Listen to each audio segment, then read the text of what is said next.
Sorotan yang juga sedang ramai diperbincangkan, Saudara. Menteri Sosial Saifullah Yusuf menyebut secara normatif usulan yang menjadikan Presiden kedua Republik Indonesia Soeharto sebagai pahlawan nasional sudah memenuhi syarat.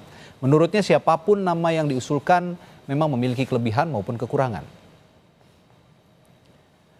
Mensos Saifullah Yusuf bilang nama Soeharto sudah beberapa kali diusulkan menjadi pahlawan nasional.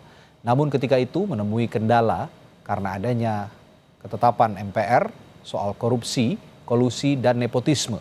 Namun setelah TAP MPR itu dicabut, usulan Soeharto sebagai pahlawan sudah memenuhi syarat normatif.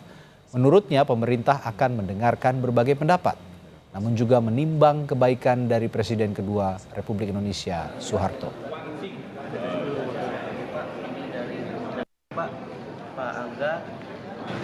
Dari nama-nama yang ada yang ramai itu adalah tentu di situ ada Pak mantan Presiden Soeharto, ada Gus Dur, gitu, dan tokoh-tokoh lain lah banyak sekali ya.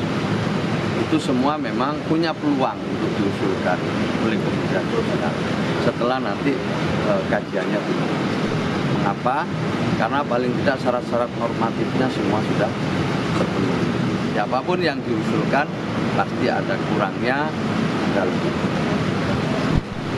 Pak Harto misalnya itu sudah berulang-ulang ya diusulkan, atau sudah sejak tahun 2010 diusulkan, ya, tapi masih ada kendala, dan sekarang salah satu kendalanya itu kemarin soal TAP MPR-nya sudah dicabut.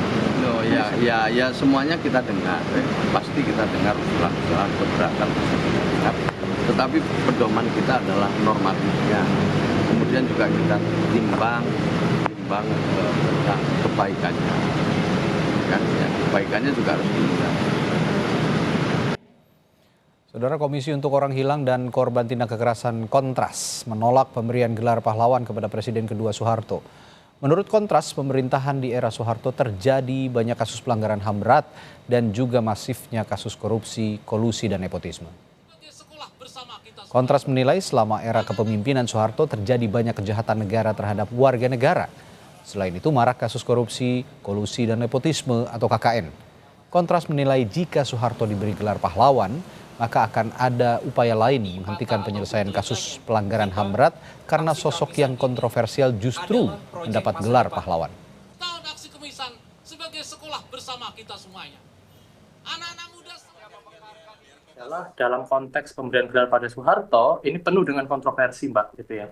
Jadi menurut kami dalam konteks pemerintahan Presiden kedua, dalam hal ini adalah Soeharto, selama 32 tahun ada banyak sekali pelanggaran-pelanggaran atau kasus-kasus kekerasan yang dilakukan oleh negara kepada warga negara, gitu ya, yang berujung pada pelanggaran hak asasi manusia, pelanggaran HAM yang berat gitu, maupun pelanggaran hak asasi manusia gitu. Dan juga ada sejumlah kasus-kasus yang memang tidak mencerminkan karakter bangsa, yaitu kasus korupsi, kolusi, dan nepotisme yang sangat besar dan sangat tinggi sekali. Menurut kami pemberian gelar pahlawan ini sudah sepantasnya tidak diberikan kepada Soeharto, mengingat sosoknya yang memang juga banyak kontroversi selama menjabat sebagai Presiden Republik Indonesia kedua.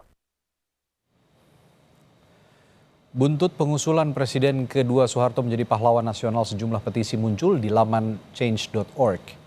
Petisi menolak usulan yang diinisiasi Gerakan Masyarakat Adili Soeharto telah ditandatangani 4.000 orang lebih. Ada juga petisi mendukung pemberian gelar pahlawan yang ditandatangani 13 orang.